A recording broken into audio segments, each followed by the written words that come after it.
أعوذ بالله من الشيطان الرجيم بسم الله الرحمن الرحيم الحمد لله والصلاة والسلام على رسول الله صلى الله عليه وسلم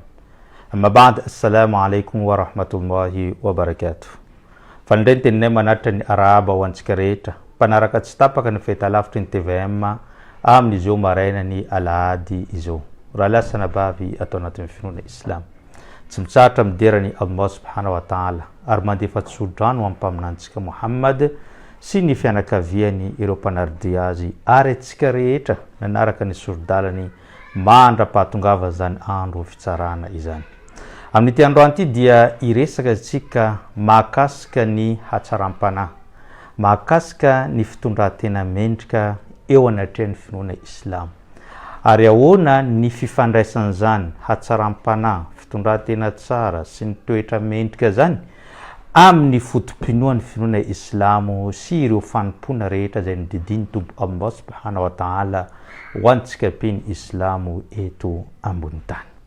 Tadio raha lasana bavy anatin'ny finoana islam fa ny olona napetraky ny tompo Allah ho modelin zao tontolo zao indrindra itsika piny islam dia ipaminany sallallahu alaihi wasallam. Izy no modely tokana araintsika amin'ny fomba fitafy, amin'ny fomba fietsika, amin'ny fomba fiteny, eny fa hatramin'ny fomba amampanao sy ny toetra rehetra izay nananany dia ipaminany Muhammad sallallahu alaihi wasallam no fitaratra antsika entintsika miaina eto ambony tany. Noho izany rehefa jerevantsika ny fitondratena ny mpaminany sallallahu alaihi wasallam mbola talohany nahavoatendry azy ho mpaminany tamin'izany fotoana zany dia nomena anaram-bositra mazava tsara hoe as-sadiqul amin, ilay marina ary azo itokisana izany lehilahy zany. Satria nahoana? Satria niavaka tamin'ny olona rehetra tao Maka ny fitondrantenany, zany hoe rehefa metranao zavatra izy dia tsy mivadika amin'izany zavatra zay napetraka ao amin'izany fa mipetraka ao aminy mandra-pahatongavanao maka an'izany zavatra izany ary nomena anarana ihany koa fa hoe izy no banky tao Maka. Satria tamin'izany fotoana zany tsy mbola nisy banky ka rehefa manana zavatra sarobidy ny olona anankiray dia andeha petraka ao amin'ny mpaminany sallallahu alaihi wasallam. Rehefa tonga taminy ny faminanina toindreny Allah subhanahu wa ta'ala izy ho mpaminany dia mbola no amafisiny boky masina al-Qur'an il-Karim ilay anaram-bositra nomena anazy dia niteneniny Allah subhanahu wa ta'ala manao hoe wa innaka la'ala khuluqin azim, ary ianao ry mpaminany sallallahu alaihi wasallam no ambony hatsaran-toetra rehetra eto ambony tany. Noho izany na iza hitanao fa tsara toetra mendrika ny fitondrantenany eto ambony tany dia eritrereto fa ipaminany sallallahu alaihi wasallam mbola ambonimboniny izany toetra mendrika zay ananan'olona zany, satria tompo Allah mihitsy efa nidera azy ao anatin'ny boky masina al-Qur'an il-Karim ary mbola no amafisiny zany teniny Allah subhanahu wa ta'ala zany sy ny fitondrantenany zany dia niteny izy manao hoe innama bu'istu li utammima makarim al-akhlaq, tsy nalefa ahy ho ipaminany sallallahu alaihi wasallam afa-tsy hoe handeha meno sy hanapitra ny hatsaran-toetra rehetra ety ambony tany. Noho izany rehefa hijery antsika fitondratena mpaminany dia mendrika mazava tsara, tsara, afakantaka ary rehefa nanontaniana ihany koa imamantsika Aisha zay vady mpaminany zay tena tiany indrindra dia niteny izy manao hoe kana khulquhu al-Qur'an, ipaminany rehefa jerevanao dia ny toetra hita eny aminy dia io le Qur'an zay vakinao. Mety mamaky ireo hatsaran-toetra nao anatin'ny Qur'an fa rehefa te hitanao ny fampiarana azy dia jereo ny toetra ny mpaminany sallallahu alaihi wasallam ary izay indrindra mahatonga antsika mampirisika ny mpiny islam rehetra eto ambony tany mba hianatra an'izany fitondrantenany mpaminany sy ny tantara mpaminany ahafahanao maka lesona sy mamindra eto ambony tany ary hiaraka aminy any andanitra amin'izay fotoana zay. Rehefa niaram-peraperaka tamin'ireo mpanaradia azy mpaminany sallallahu alaihi wasallam dia maro ny olona nanontany azy hoe inona ny zavatsoa ma khairun a'ti al-insan, inona zavatsoa nomena an'ny olombelona, zavatra tsara indrindra azon'ny olombelona dia namaly mpaminany sallallahu alaihi wasallam manao hoe husnul khulq, ny hatsaran-toetra no cadeau lehibe nomeny tompo Allah subhanahu wa ta'ala ny olombelona anankiray. Izany raha ohatra ka ianao tsara sy mendrika ny toetranao dia tadidio fa nahazo cadeau lehibe tamin'ny tompo Allah subhanahu wa ta'ala ianao. Ary tadidio ihany koa raha lasana bavy anatin'ny finoana Islam fa ny fanompona rehetra sy ny fotom-pinoana izay entinao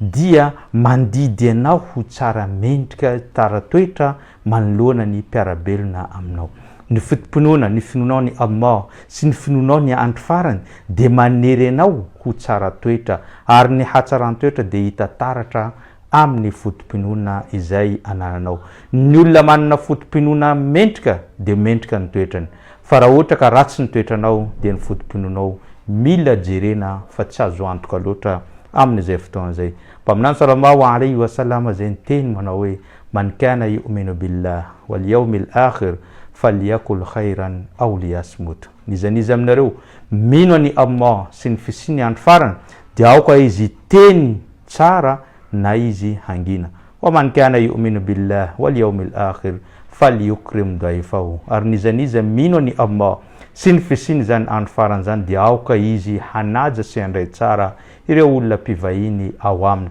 Wa man kana yu'minu billahi wal yawmil akhir falyasil rahimahu. Nizaniza mino any Allah sy ny fisiny andro farany dia aoka izy hanohy sy hanaja ny roim-pihavanana izay misy aminy sy ireo avany akaiky. Midika izany fa ny fotom-pinoana marina dia miteraka hatsaran-toetra eo amin'ny olona anankiray. Ny finoanao ny Allah sy ny finoanao ny andro farany dia ahatonga anao hamoaka teny tsara foana eo amin'ny manodidina anao, mahatonga anao hiteny na hanome teny sy vaovao mahafaly, fampanantenana, fampaherezana ho an'ny olona izay eo akaikinao. Rehefa tsy vonina amin'izany ianao dia aleo mangina anao so hiteniteny fahatany ka hitanao loza amin'ny andro farany.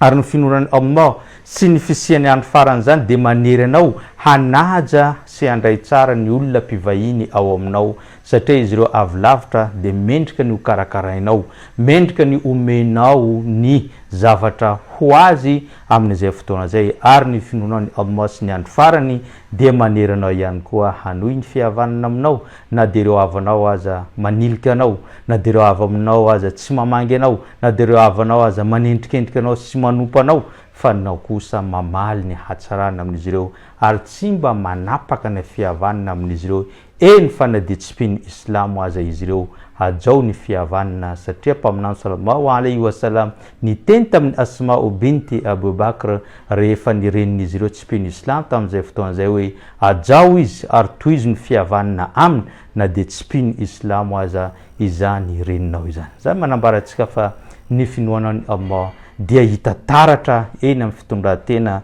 izay misy anao. Ndaotsika amin'ity androany ity haka ny tanjona lehibe nandidiny Allah subhanahu wa ta'ala anireo fanompona goavana izay hitantsika tsara fa tsika nodidiny Allah subhanahu wa ta'ala hanompo anazy indimy isan'andro, ary nodidiny ihany koa tsika isan'ny taona ho an'ireo manan-karena mamoaka an'izany zaka izany, ary ny atsika rehetra koa nodidina isan'ny taona mba hifehivava, ary nodidina ihany koa dia hanao hajy na ny fivahinina masina. Ireo fanompona efatra goavana anisan'ny fototra hijoroan'ny finoana Islam reo raha jereva ny tanjon'izy ireo dia mba hanalanao ao anatin'ny haratsym-panahy makany amin'ny Hatsarampanahy. Izany no tena tanjon'izy ireo. Raisintsika voalohany ny sola dia anisan'ny fanompona izay fandraisanao amin'ny Allah subhanahu wa ta'ala indimy isan'andro, ary ihany koa tsy vitan'izany fa io sola io no ataonao matetika ary fanompona izay miverimberina isan'andro indimy isan'andro farafahakeliny, fa ao anatin'izany mbola misy sonina maro samihafa. Io no tena fanompona ifandraisanao mivantana sy resanao amin'ny Allah subhanahu wa ta'ala. Inona no tena tanjon'izany? Allah subhanahu wa ta'ala mamaly azy ao anatin'ny boky masina al-Qur'an Karim manao hoe inna as-salata tanha anil fahsha'i wal munkar. Tena marina ozy izy fa ny sola izay ataonao dia manakana anao amin'ny fitondran-tena ratsy sy ny fahavetavetana. zany hoe ny olona anankiray rehefa mirona manao an'izany soala zany mino any Allah manantanteraka soala indimy isan'andro dia ny fiainany zany olona zany manalavitra ny haratsym-panahy sy ny fahavetavetana mihitsy izany olona izany satria nahoana satria manompo ny Allah ary mifandray aminy isan'andro zany nahatonga ny olona anankiray tamin'ny vanim-potoana ny mpaminany sallallahu alaihi wasallam nanao soala foana izy saingy ratsy fitondran-tena ka tonga ireo sahaba nitory azy teo anatrehany mpaminany sallallahu alaihi wasallam dia niteneny ny mpaminany tamin'izay fotoana zay manao hoe avelanareo ozy izy ry mpaminany teny mpaminany fa io soala zay ataony mbola hanakana azy amin'ny haratsiam-panahy sy ny haratsiana zay ataony tonga taty aoriana dia niavaka zany lehilahy zany niala tanteraka amin'ny haratsiam-panahy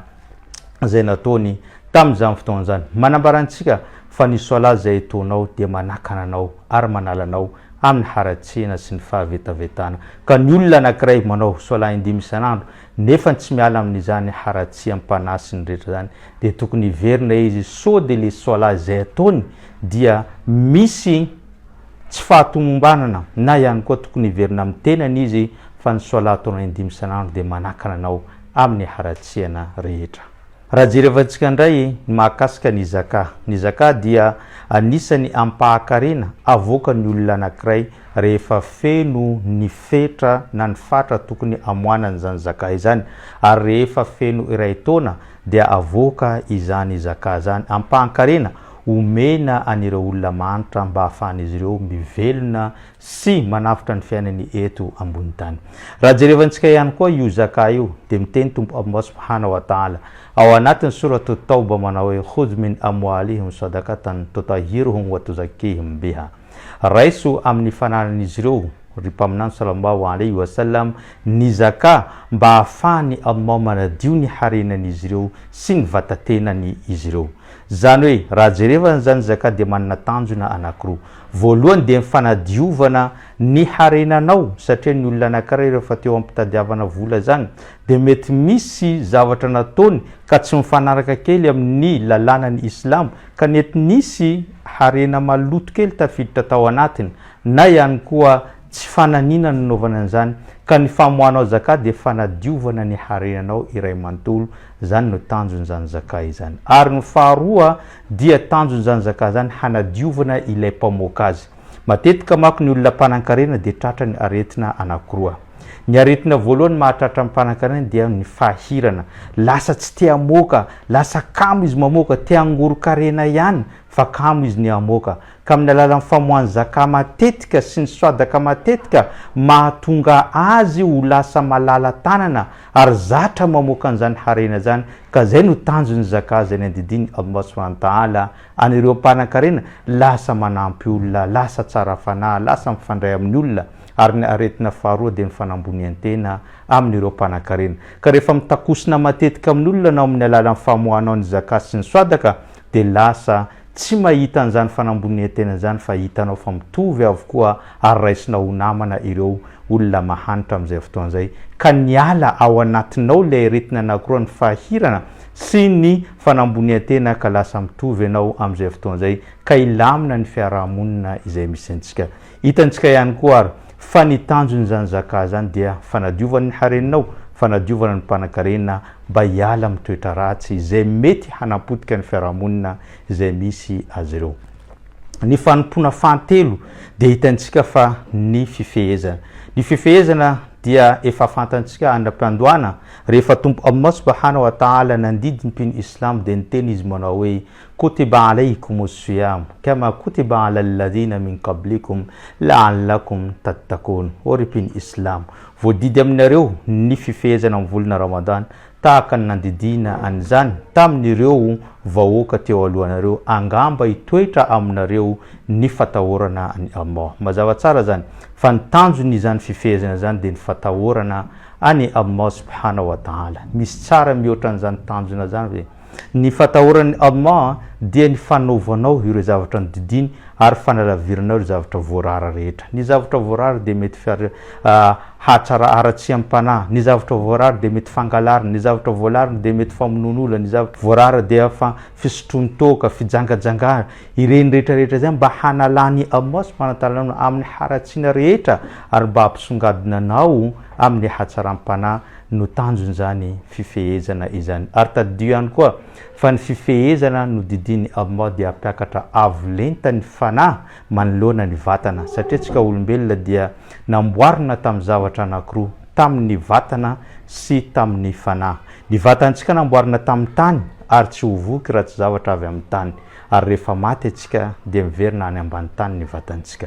Ny fanahy kosa dia namboarina avy any an-danitra ary tsy hovoky raha tsy zavatra avy any an-danitra. Ireo karazana vatsim-panahy maro samihafa reny no sakafom-panahy ary rehefa maty atsika dia miverina any amin'ny Allah. Ka amin'ny volana Ramadan ampiakarina avo ny fanahintsika manoloana amin'ny vatantsika, zany nahatonga antsika rarana ny sakafontsika, ahena ny sakafontsika, ny filambatanantsika ahena, fa ny fanaovana fanompona kosa atombo mba ahafahany fanahintsika mahazo toerana ambony manoloana amin'ny vatantsika. Zay ihany koa nisan'ny tanjony zany volana Ramadan sy ny fifehezana zany, ka rariny sihitsiny raha ohatra ka fanompona rehetra mitondra antsika makany amin'ny hatsaram-panahy ary hatsaran-toetra hatrany hatrany. Ny hajj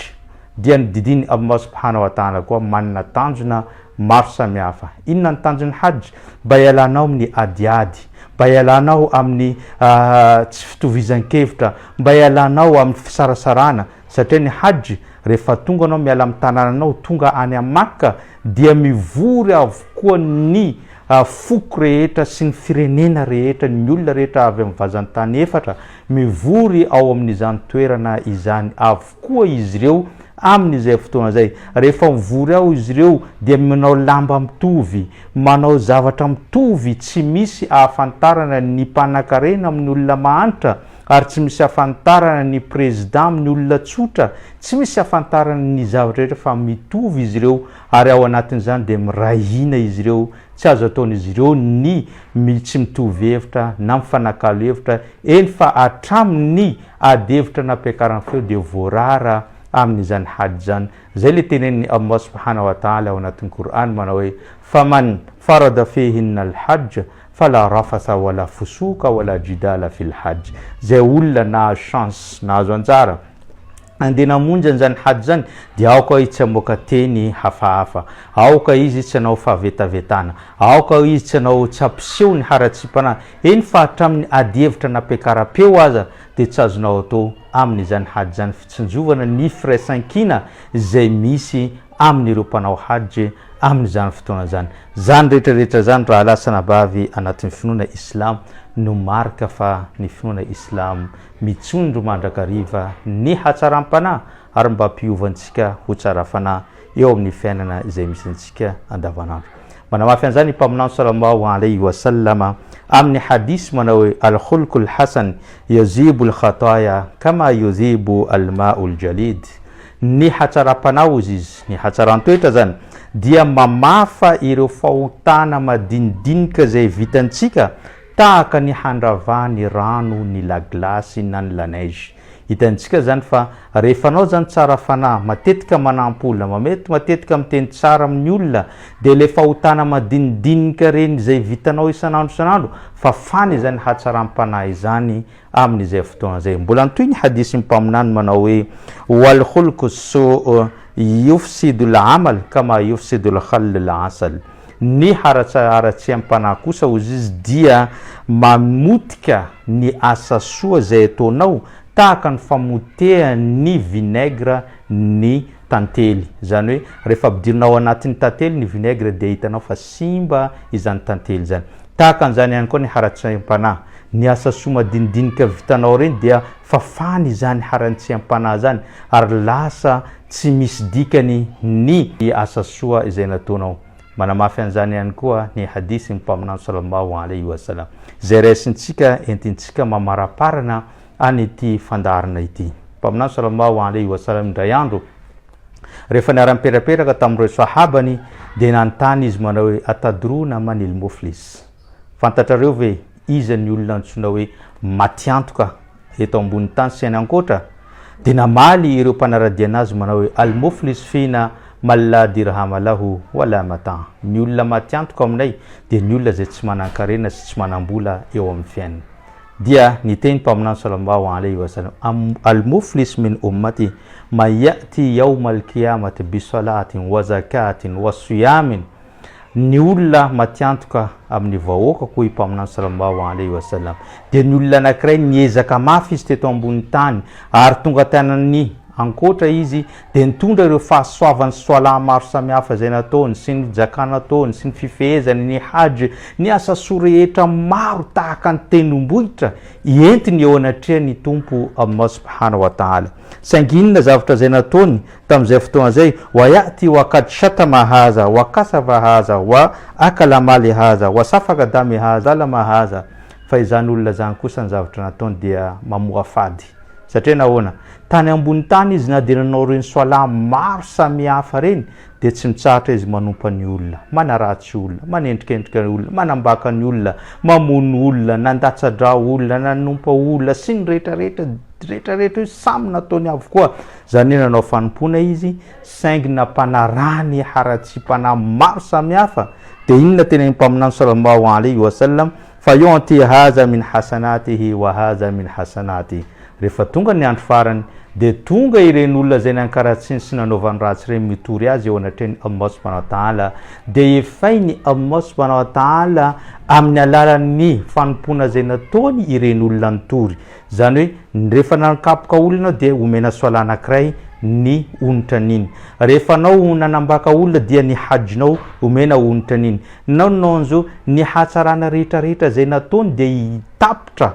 hanefana ny olona omena olona foana amin'izay fotoana zay. Satria tadio raha lasa nabavy anatin'ny finoana islam fa any ankoatra dia tsy misy vola onitra efaina fa ny asa soanao no efaina amin'izay fotoana zay. Fa in faniyat hasanatuhu, rehefa tapitra hoy Allah subhanahu wa ta'ala ny hatsarana rehetra zay vitany sy ny fanompona rehetra zay vitany amin'izay fotoana zay, nefa mbola tsy tapitra ny olona fa mbola misy olona mitory azy eo anatreny Allah subhanahu wa ta'ala, dia inona zavatra atao? Ukhiza min khatayahum faturihat alayhi thumma turiha finnar.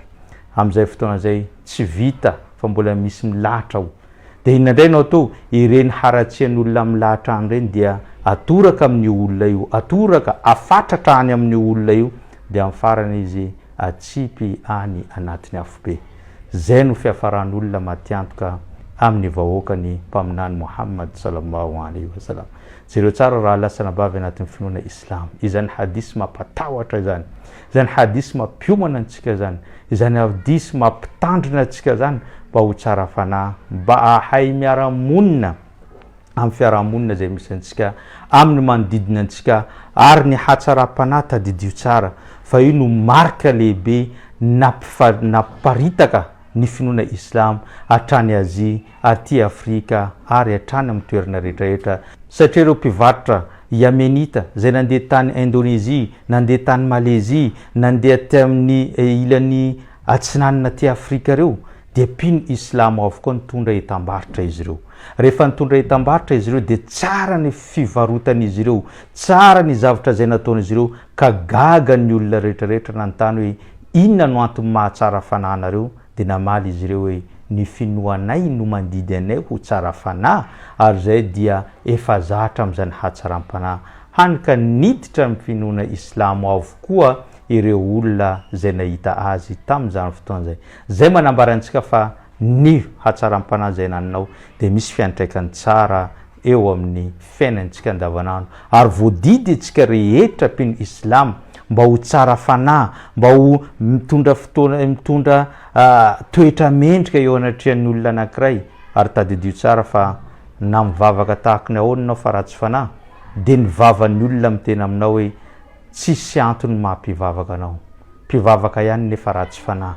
Misy dikany zany teny zany hoe mpivavaka ihany nefa ratsy fanahy, satria ny olona mpivavaka dia tokony hitataratra amin'ny izany hatsaram-panahy sy hatsaran-toetra zany ary ny mpino islam ny mpaminantsika efa niavaka tamin'izany ireo sahaba niavaka tamin'izany ireo olona nitondra ny finoana islam tany aloha niavaka an'izany mandra-patongavany taty Madagasikara noho izany aoka atsika ho tsara fanahy aoka ho ampiarintsika ireo fampianarana rehetra zay azontsika amin'ny finoana islam aoka ho jerentsika ny tanjon'izany finoana islam sy ny hatsaram-panahy zany ary ampiarintsika ampianarintsika ny vady aman-janantsika ampianarintsika ny manodidina antsika ary zay efa dawa fiantsonan'ny olona hiditra ao anatin'izany finoana islam zany zay ngamba no fampatsiahivan'ny arantsika tamin'ity androany ity mahakasika an'izany lohateny hatsaram-panahy zany ka isorako anao naraka ny fandarina hatrany am-piandohana ka hatramin'izao fiafaran'izao ny tenako dia mametraka mandrapita fa